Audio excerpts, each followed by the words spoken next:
Hello and welcome to the Promised Land, a show all about Manchester United and part of the 90 Min Podcast Network. I'm Scott Saunders, joined as ever by football journalist and United season ticket holder Rob Blanchette. You can subscribe to our show wherever you get your podcasts, and you can watch us now twice a week on Tuesdays and Fridays. Apologies today, we're a little late, but I think you could probably understand the reasons why, given there was a game on Tuesday. We'll talk all about that today. Head over to our YouTube channel, hit the like button, subscribe, comment, join the community, etc., etc.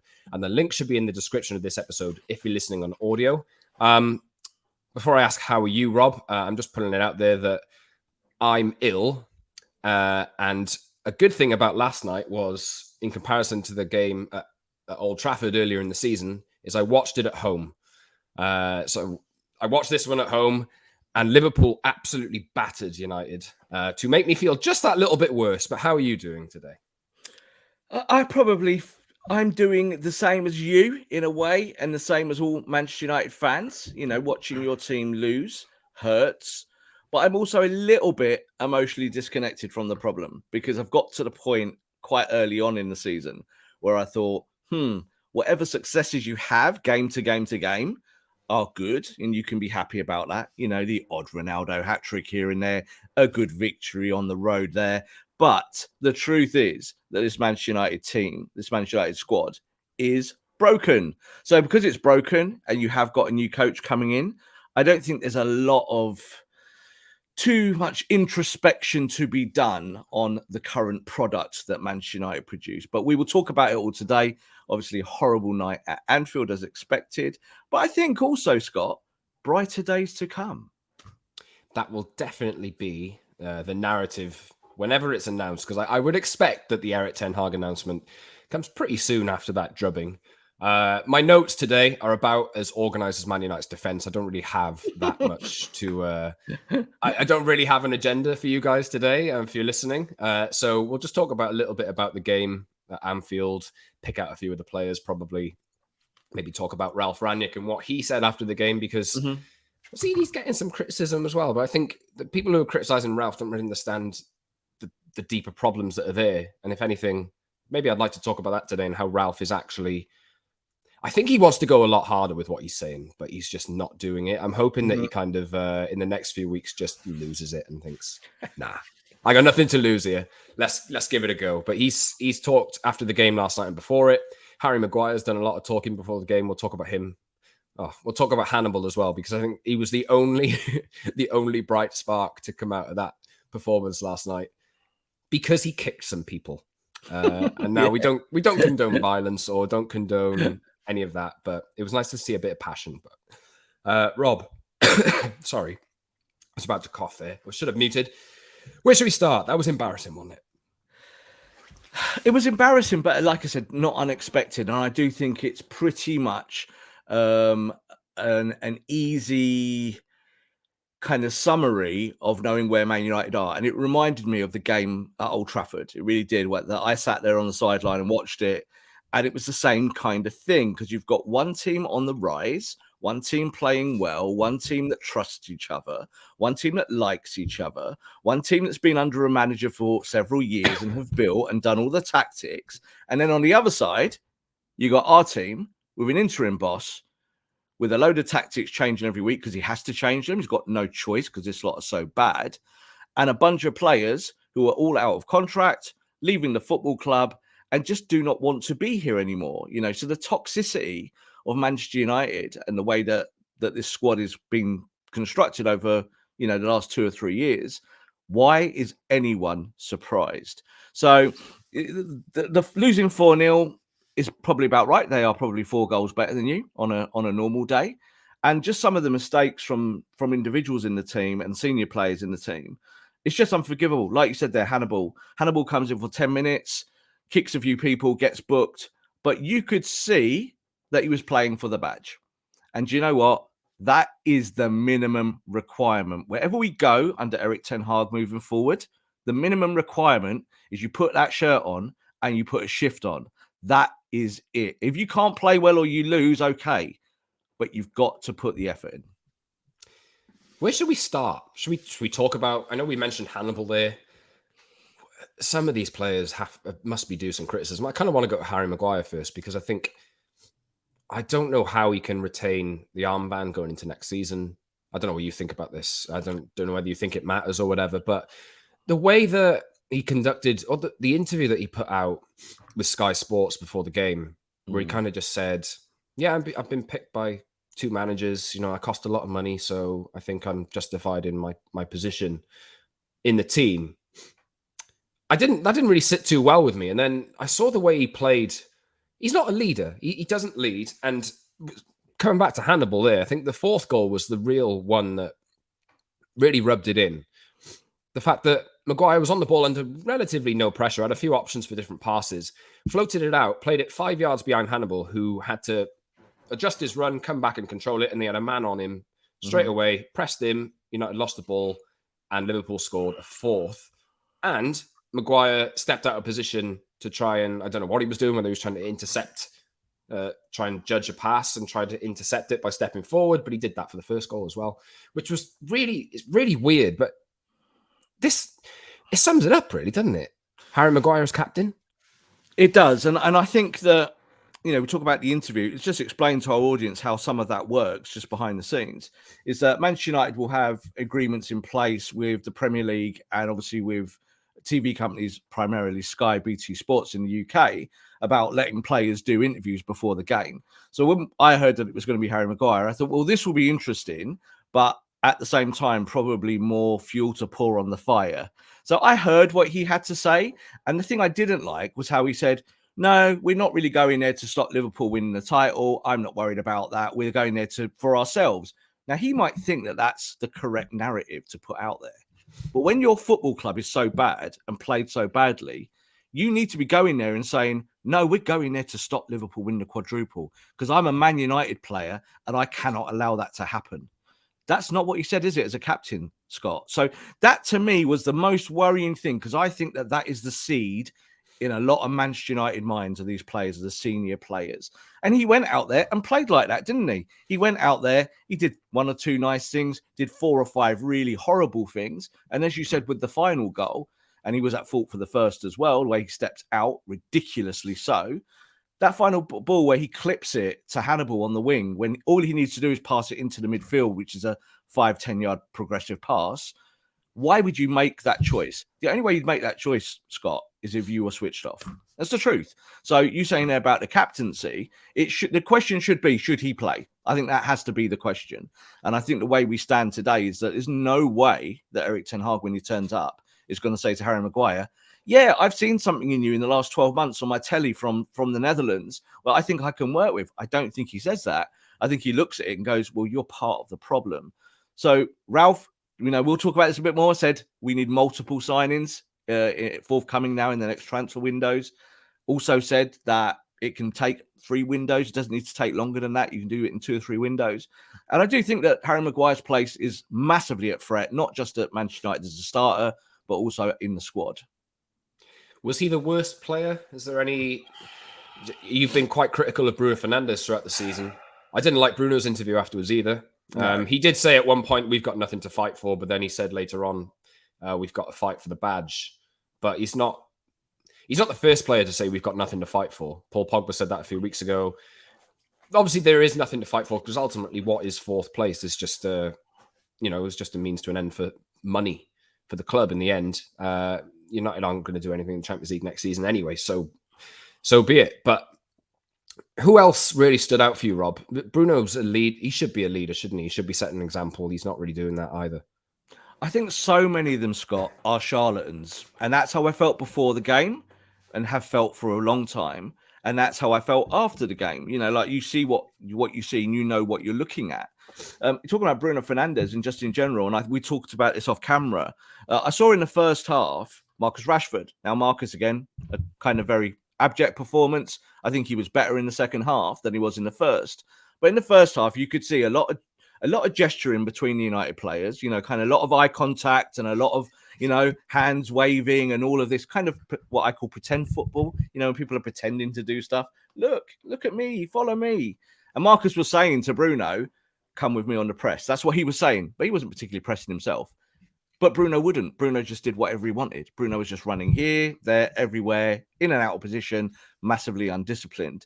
In the second half, Marcus just took it on himself to go and do the press on his own. So United went into a kind of 4-5-1 shape, but a bit more kind of rigid. They got the shape right and they played decent football for 15 minutes, didn't they, Scott? They had a good 10 to 15 minute spell where they looked like a football team. Jadon Sancho came on, they got the ball, they dribbled through the midfield. You were like, oh my God, there's a little bit of football happening there. That to me is good. I can take that going forward. But you're saying there about Bruno and the players, they're all responsible. Every one of them. There is no, that's the worst player in this team. This is just the worst team. All of them. It starts at the back with Maguire. Lindelof ain't that good, is he? The fullbacks are awful. You look at the midfield, there's no fight in there. Without Fred and McTominay, you have no bite. You have no one really to work it all. Paul Pogba goes off with an injury after 6 minutes and then gets killed and slaughtered on social media because he's pretending to be injured or something like that. So the toxicity is there, in it, Scott. It's just what it is. Jadon Sancho came on. I was quite happy with him. He did all right. Hannibal, as we said, came on and showed that I think that he will come on into this team eventually and be a fighter and a winner and can do lots of different things. So I'm holding on to small positives. Do you know what I mean? Like, they really are minuscule. But I do think that you get new coaching now, you get rid of a load of these players and you've got to buy, and buy sensibly, buy correctly, go and get players that want to play for your football club. We'll talk about Hannibal probably in this section because, as you alluded to earlier, and as we've already said, Ralph's post-match was... I do like Ralph for what he, ultimately probably could have got more out of the players, but the players are beyond repair at the moment. I think that's just... I don't blame him one iota. Don't blame him. But I am seeing some criticism for him for not getting the most out of what is a more talented squad than he is displaying. But at the same time, I think Ralph was brought in and he said he recognized after 3 or 4 weeks that a rebuild was needed. He's talking about rebuilds really frequently now. He's saying players need to leave, players are out of contract, etc., etc.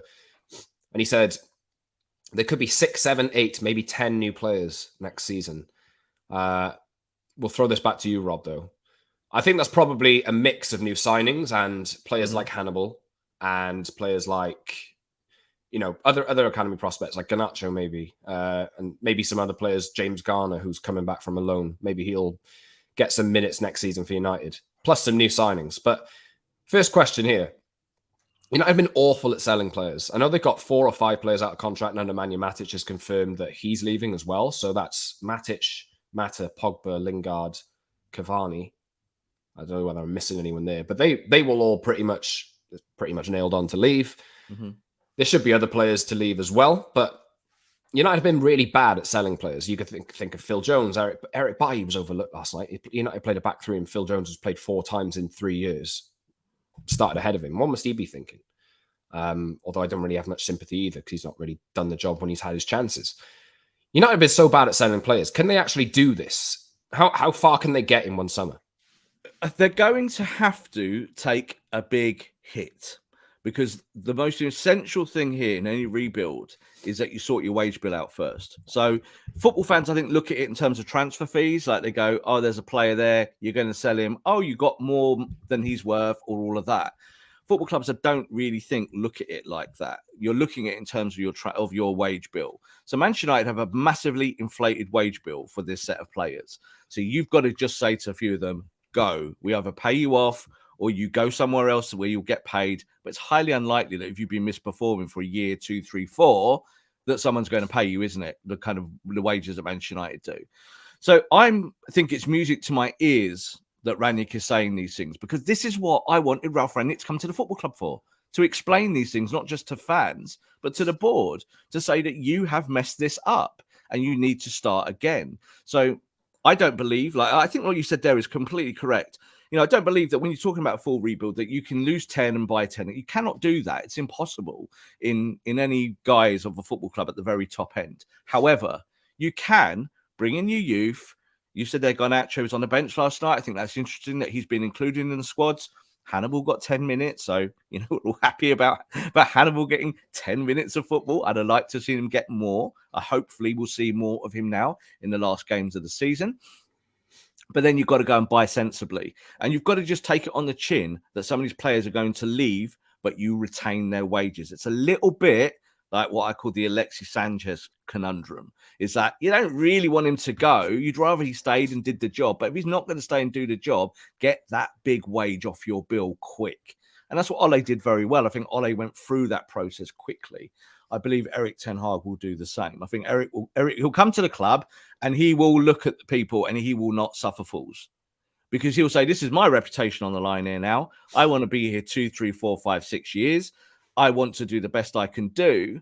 And I have control of the football project. And that was what was vital about this appointment, is that the guy coming in has control. And that's not what we've had, is it, Scott? You know, all the way back to Van Gaal, to Mourinho, to Ole, they all had parts of control, but they never really had full control. Now Man United have to put their money where their mouth is, because you're bringing this coach in to rebuild. If you do not support him, that is on you, isn't it? If you don't give him the power and you want to make decisions at board level, that is on you. You cannot blame the manager. So I think Man United fans need to take that as their as their viewpoint now. Is go, right, okay, let's support this manager, but let's get rid of these players that are not helping us. And let's go and buy some that can. It's kind of similar to what we spoke about on past episodes with, I know Arsenal are in a great position at the moment. They've lost a few games, not on a great run of form, but they're kind of midway through a regeneration process where they had to make some difficult calls. As Ozil, Socrates, there's other players as well that they've really taken a hit on or had to pay off. And United are in a similar position. I think everything Ralph is saying, I said this earlier, I kind of really wish that he would actually say more than he does, because he's definitely biting his tongue a little bit. Hoping in the next few weeks he'll maybe throw out some more truth bombs and we can take a little bit of satisfaction that way. What would you say, though, to those who are criticizing Rangnick? Is it just a misunderstanding of what the problem is? I don't know, Scott. Like, again, we have these conversations again off camera about why football fans think certain things or why they say certain things. You know, if anyone who believes that any of this is Ralph Rangnick's fault, do you know your football club? Do you really know your football club that you follow day in, day out? You know, the issues start at the top. It starts with the Glazers. Again, we heard Graham Souness, not to kind of call him out here, say that the Glazers are not the problem yesterday on television. They are absolutely the problem. And it stops and starts there. That's where it is. This isn't Ralph Rangnick's fault. Ralph Rangnick, I'd have been more than happy to take this on as being a full-time manager, Scott, because what he's saying now is how we've all thought, and he would have acted on it if he had the power. He does not have the power. So how is it his fault? So we talk tactics, systems. My job is to do that. You know, I'll talk about tactical systems till I'm blue in the face. I know why he changed that last night. I look at that. It didn't work. Why did it not work? Because his players are bad. That's why it didn't work. And Liverpool, on the flip side, are really, really good. You know, a world-class team, if not the best team in recent times. You know, them and City are so far above Manchester United. So, no, look, Ralph leaves this football club eventually, I think, with his head held high. I don't think he could have done a lot more with this squad. He's tried to give them tactics. And I said again, weeks ago, now we've seen what this Man United squad can do with a tactical manager. And the answer is not very much. So you're getting a tactical manager in Ten Hag. Does that mean this squad can be flipped and do well? No, I think you need to reinvent the squad and you need to bring in fresh blood. Speaking of, let's talk about Hannibal, because, as I mentioned, the bright spark of the night, just because he simply tried and looked like he gave a damn. And got a yellow card. And got a yellow card. It could have been worse for him, actually. If I think he made a couple of challenges that were probably yellow card worthy, but he came on, he ran around, he closed people down, he made a few tackles. He looked like he cared. Was that a message from Ralph to the other players? I don't know if it was a message, but I think it's just that Ralph has run out of options. So he's picking the kid that will run around. Because it kind of reminded me, actually, of when Ryan Giggs had the little spell as interim manager after Moyes, and he changed it round and he played some kids and they played really well and they won one of the last games. Then they were terrible the next game and lost. And Van Gaal came to the football club and Van Gaal didn't trust any of the youngsters except Marcus Rashford, really. So, you know, that it kind of reminded me of that, of throwing someone in there. But I think for me, and someone who's an advocate of Hannibal Mejbri and has been for a while, this is the route you have to go down now. Take your pill, swallow it, accept that things are not good, and let players go and play. And I think for 10 minutes, Medri was just told to go out there and play. And that's what he did. And you could see he did not like the idea of being at Anfield in that hostile environment and being embarrassed as a Man United player. And he's a child. He's a kid. But he understands. And that has to be the starting point, doesn't it, Scott? So this is the thing, is that Garnacho was on the bench watching that. And I hope these boys are watching going, I'm not going to do this when I get my chance. I'm not going to copy these lot on the pitch because they're just absolute muppets. I believe that's the thought process. I think they're looking at these senior players and going, no, thank you. Because I think young talent has that confidence. Young talent goes, well, do you know what? I might not be the best in the world, but I'm going to try. Whereas older talent sometimes goes the opposite way, doesn't it? And just says, well, I'm earning a good wage, Go up to the fans, clap the away end, cheers, bye. I've just got to go and get in the Ferrari now and go home. That's a problem. So I was really happy with that 10 minutes. And it was also the first yellow card of the game for Man United after 82 minutes, 83 minutes. That tells you something, doesn't it? If you're losing a game like that against Liverpool, yeah, go and kick the opponent. We say we don't advocate violence, but on a football pitch, if you want it, you put your body on the line, don't you? It means that you go to war. This Man United team has no idea about what going to war means. And I like it that Ralph has kept saying that we lack aggression, we're soft, we don't do the things. Physicality every week. And he's totally right. And he was right the day he arrived. When after the press conference, we talked about pressing and what players can do and can't do. And he's right now. And I think the good thing is that he said yesterday and the day before, I have had these conversations with the board. So for the first time, he's confirmed it. He said, this is what I'm telling Man United, that your recruitment is duff. You need to sort this out. So this is it. Now we're going to another new cycle, another new manager. And you just have to hope that, Scott, that as Man United roll the dice at the table, that eventually they're going to roll a double six. Because that's what happens in football, is that eventually you do get a coach and a set of players. And it all just comes together. And it works, but it takes a little bit of time to construct those things. And that's what City and Liverpool have done. They took two bad teams and made them great teams, but it takes the time to actually plan it and execute it. I did quite like what, Ralph's kind of backed up his point of view, really. It was pre-match that he did, that he pointed this out, really. He said, yeah, Liverpool have 6 players in their squad that I've signed before. And look where they are. Yeah. So, it's proof in the pudding, really. He's got Sadio Mane, who scored, he was great last night. And Liverpool we should probably say Liverpool were great. They are one of the best teams in Europe. I think they honestly got a good shot of winning the quadruple. It terrifies me. But this United lot just... Imagine that. It's going to be the actual, crowning jewel, isn't it? It's going to be the icing on the cake.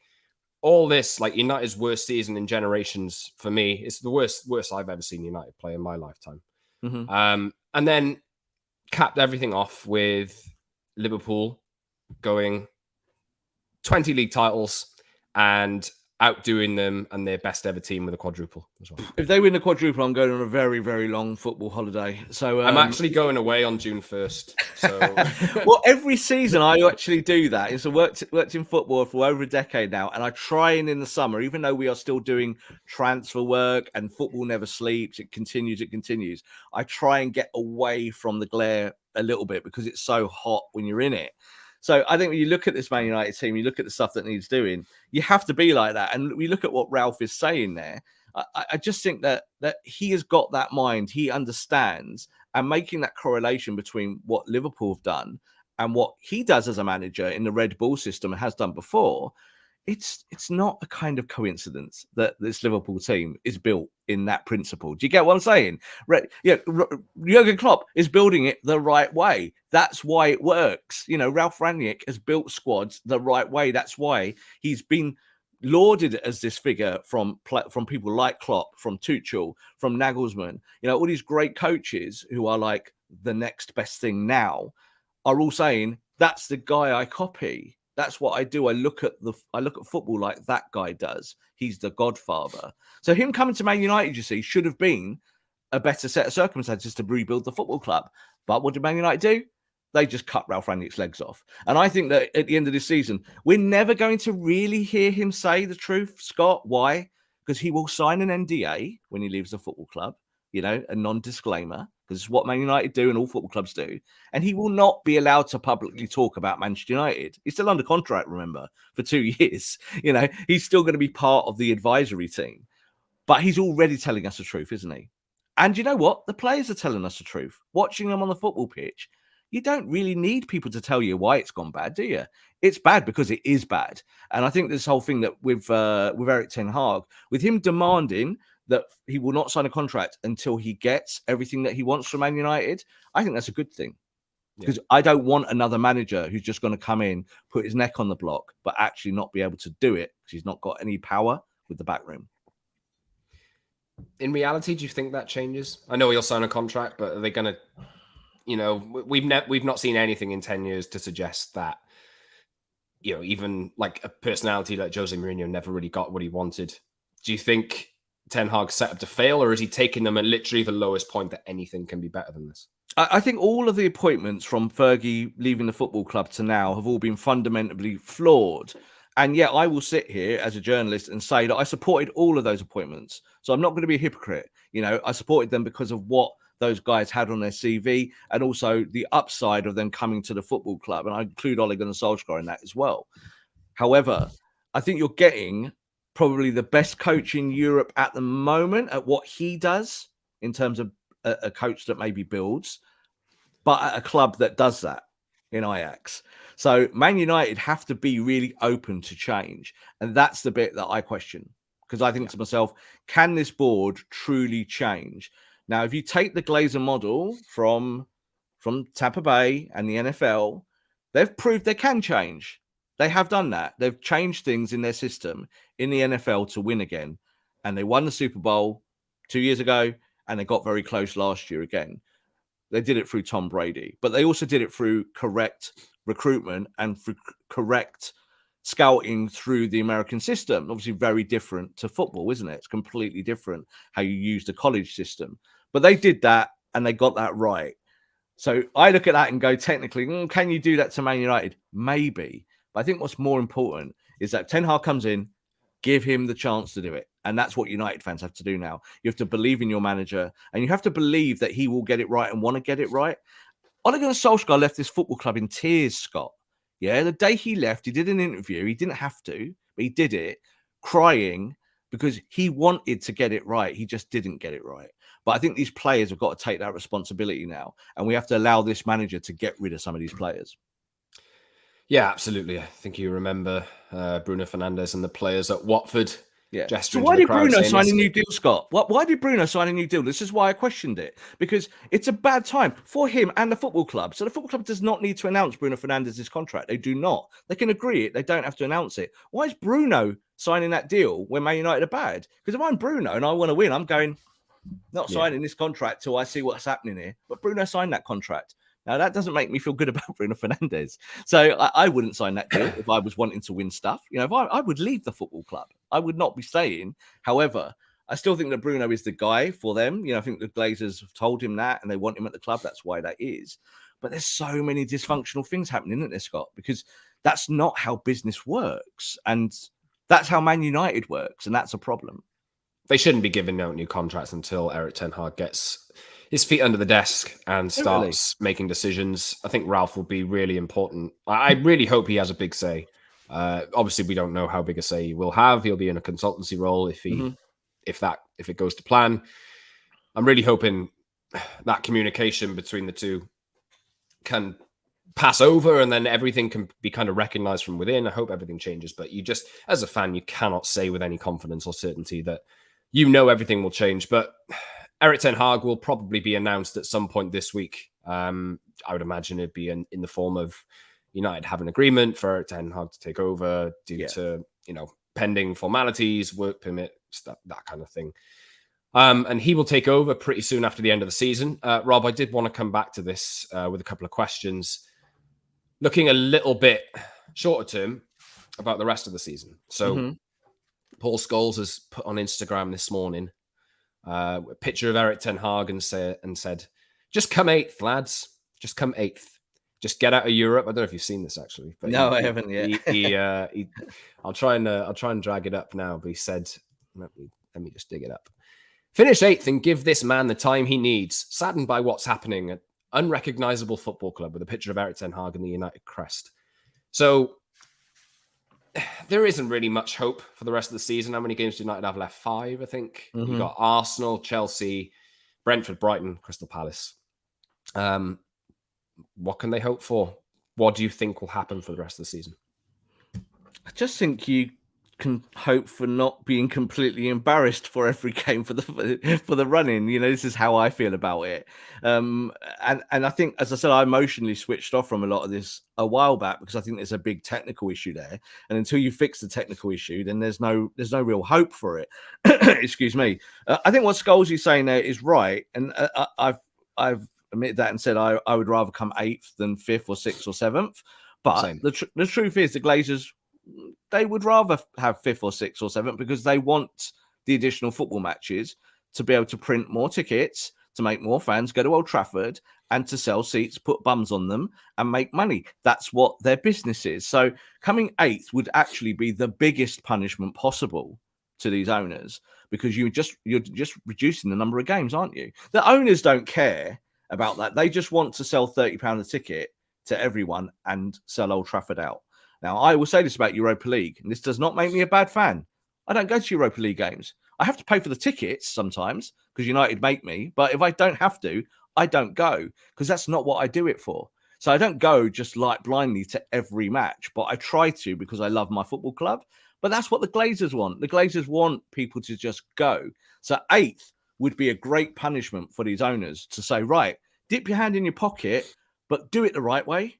Give it to someone now who can, like, as I said, Ten Hag, 1 game a week would be ideal for him, wouldn't it? Because it means that he spends more time on the training pitch. So I would not celebrate. And it would also mean he can have a smaller squad to work with too. And I think a small squad is exactly how it has to start off with. Because I think Tuchel said it when he went to Chelsea. He talked about smaller squads. Klopp has talked about it like absolutely crazy amounts, about 14 players. I have to work with 14 players. That's what I do. You can't teach 25 players, you have to teach 14. Guardiola has also talked about small core numbers and working with small groups. And that's what Ten Hag will do. Ten Hag will come in and say, right, I'll take the strikers and we need to go and do that work. I have to show you what I want to do in the press. If we play a counter press, this is what you do with the triggers. This is how you set traps. Now, Ralph's tried all that with this lot, but none of them are interested. So you have to go and get players that are interested. So this is where you are now with the football club. And the Glazers have to accept it. They have to take it on the chin, and they will invest.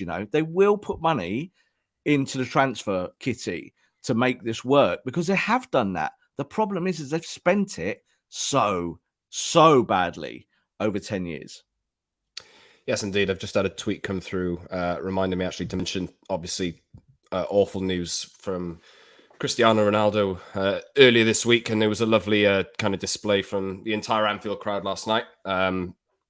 Showing solidarity and support for Ronaldo and his family. Obviously, awful news. Can't really go by without mentioning that. It's just incomprehensible, isn't it? Terrible news for Cristiano. And the only thing important to him and to all of us is that he's with his family and that he can take all the time he wants with that, because that's the most important thing in the world. Football comes a long second after that. But I do also want to thank Liverpool Football Club, because I think in the 7th minute, to see Anfield stand up and applaud a Manchester United icon in that moment does show that there's not a lot of difference between us and them. And I've said this before when we had Hillsborough, and I got criticised for this. People were like, oh, no, United fans shouldn't really be interested in that. And I've always said it could have been us at Hillsborough that day. Really could have been. United got knocked out of the cup the round before. It could have been us in that stadium that day, and it would have been us carrying that weight. And I think football fans have to understand that there is a real world out there, and Cristiano Ronaldo has that real world. This is his reality now, and I'm proud of Liverpool fans to do that with United fans to applaud him like they did, because we are a family in football, and I think we have to sometimes remember that. We can have rivalries and hostilities and call each other out and do all the things that we normally do in football, but ultimately, football is a human game, a human sport, and we're all humans. Absolutely. All the love and support to Cristiano and his family. Take as much time as he needs, etc., before returning. It was just absolutely awful news. to move on, Rob. The rest of the season, as I mentioned, there's 5 games left. And we've talked about Hannibal earlier in the episode. I'm getting a lot of tweets from people saying, just play the kids. I want to know your stance on this, because I'm kind of in the camp of, I think Ralph said a few weeks ago he didn't really want to put the kids into an unstable squad, which it still is. Hannibal did come on and showed a bit of passion and a bit of fight. I'm kind of in the camp of, there's 5 games left, just let this mess play itself out and start fresh. Mm-hmm. Are you in the camp of, blending, giving some of the kids a chance in these final few games, or do you think just give it to them, or do you think like that maybe it's a bit of a risk to expose them to the kind of atmosphere on the pitch that the current squad have and display? No, I'm not interested in atmospheres and stuff like that. I think that some of that gets played up too much. Look, this is not soap opera. This is a football club. And these players, their jobs is to go on the football pitch and give it their all. So the fact that we do talk expansively about the club, and we do talk about the drama, and we do talk about all of the intricacies of why things work and the nuance of why things are bad, ultimately, go and pick players that will go and work hard. That's the first starting point. We saw for 10 minutes at Hannibal, if you put that shirt on him, he will go out there and work hard. So I think that as a metaphor, like we're just saying there about things that are bad, the ball from Maguire clipped out from centre-back to the wing is a metaphor for why Man United are bad. It really is. However, I still want Hannibal getting that ball. I want Hannibal going, I don't want that ball, and coming off the pitch and saying to his captain, what did you do that for? Why did you clip me that ball? That actually creates the correct conversation, Scott. Do you know what I mean? So I think on one hand, I understand why Ralph is not picking kids wholesale, because I think people would view that as some kind of football suicide, just picking kids. But on the flip side, I totally understand why fans want to see it. I want to see it. I don't want to see this lot anymore, Scott. I don't want to watch some of their faces stand there, go, oh. I'd say to Bruno, you've got your new contract, mate. Go on holiday. Bye. I'm going to play Garnacho there now. I'm going to play another kid there instead. Hey, do you know what? Marcus, you're not having a good time. Go on holiday. We'll just play one of the kids. We don't need you now. So I think you need to kind of have that mentality. But I do understand why Ralph is not doing that. The more United lose, the more likely it is, I think, we'll see the kids. And I don't subscribe to all of this that you've got to protect them from this toxicity. They're already in it, Scott. They're training every day. They smell it. They see it. They know what it is. And the training sessions are really good all the time. Yeah. And I've said this before, like people that I've worked for over many, many years, that I've learned from bad managers more than good ones, because the good ones keep you happy and keep your performance high. But the bad ones make you go away and question about why you do stuff and how you should do it when you're in their position. And that's how I was. When I got elevated and ran businesses and stuff like that, I'd look at it and go, I don't want to do it like that guy did it, because he was awful. And that made me better. So I think that these players are looking at this, the young ones, and going, nah, I'm not doing it like that. I'm going to run. I'm going to at least show the fans and show the next manager that I'm interested. That's got to be the bare minimum, hasn't it, Scott? So get them in now. Yeah, get some of these kids in now. Give them minutes. Give us something to look forward to. Hannibal, 10 minutes, gets a yellow card, and we're all like buzzing. It's ridiculous, but it's actually where we are. That's kind of where we are. And it's good to see these kids show that they can. I was glad that Hannibal showed that he wants it. And it was such a small sample size, but that's really important for the next manager.